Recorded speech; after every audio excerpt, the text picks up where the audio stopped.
आदरणीय उद्घाटनकर्ता रमन जी,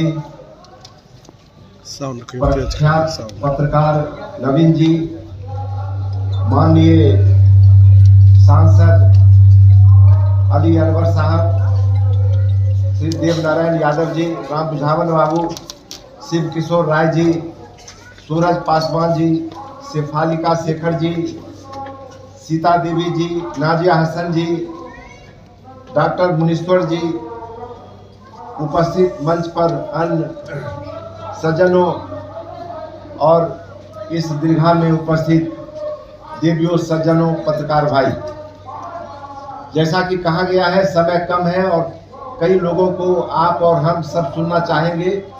मैं संक्षेप में यह कहना चाहूँगा कि विषय है समग्र विकास और उसमें जातिवार, जाति गणना की भूमिका।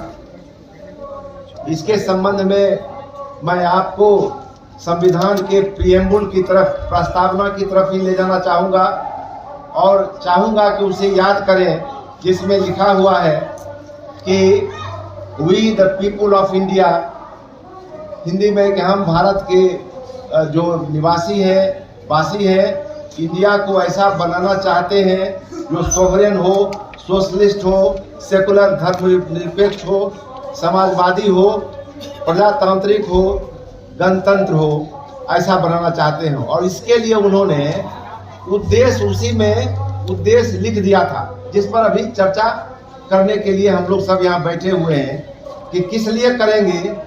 तो हमारे सभी सिटीजन्स को जस्टिस देने के लिए। तो जस्टिस कौन तरह का, सो भी दिया हुआ है फर्स्ट सेंटेंस में, संविधान के प्रथम वाक्य में ही दिया हुआ है।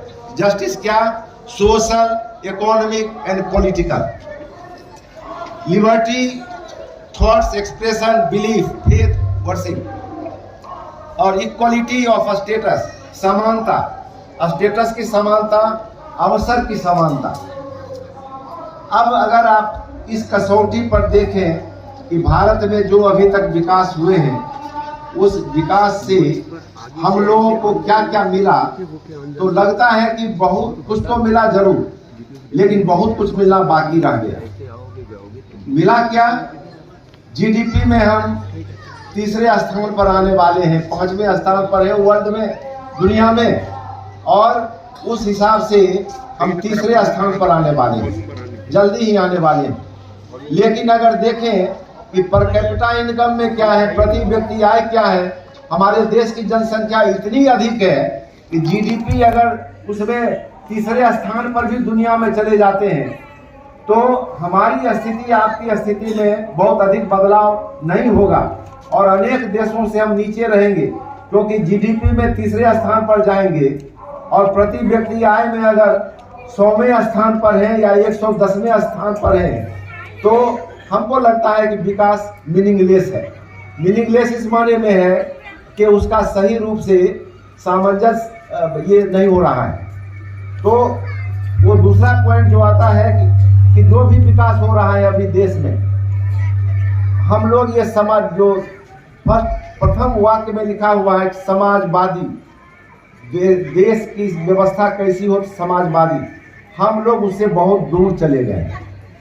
1989 तक देश में आर्थिक विषमता धीरे धीरे कम हो रही थी, 1989 तक।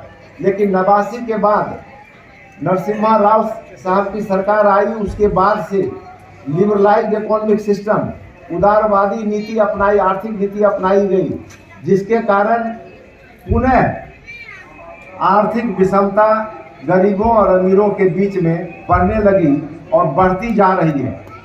अभी तो स्थिति ऐसी आ गई है कि विकास की जो स्थिति अभी है, उसमें सरकारी डेटा है कि 2023 में जितना भी नया धन, जो नया धन जनरेट हुआ देश में, उसका 72%, उसका 72% 1% लोगों के जेब में गया और बाकी 99% लोगों के जेब में, बाकी वो करीब 27-26% ही गया।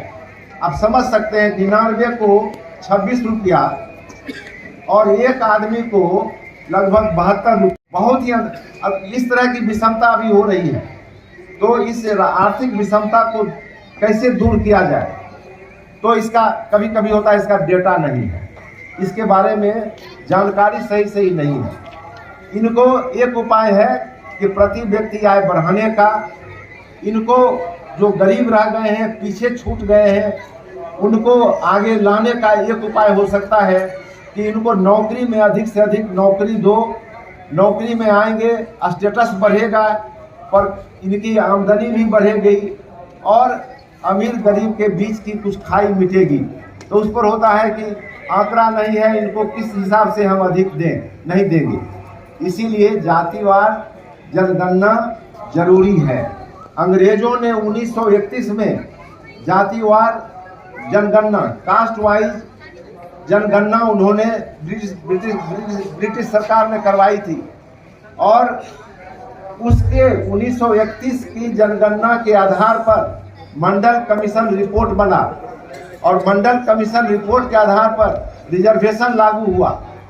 लेकिन 1931 के उस आंकड़े के रिवीजन की जब बात होती है कि पुनः जातिवार गणना हो, तो सरकार मुकर जाती है। जैसा कि हमारे एक पूर्व वक्ता ने आपको बताया कि 2011 में भी जनगणना हुई और कहा गया कि ठीक है, जातिवार जनगणना हम कराते हैं, कुछ कोशिश करते हैं, उस डायरेक्शन में स्टेप्स, उस डायरेक्शन में कदम उठाते हैं। कुछ कार्रवाई की गई, लेकिन कार्रवाई करने के बाद 2011 तक की जनगणना का 13 बरस के बाद भी अभी तक उसको प्रकाशित नहीं किया गया।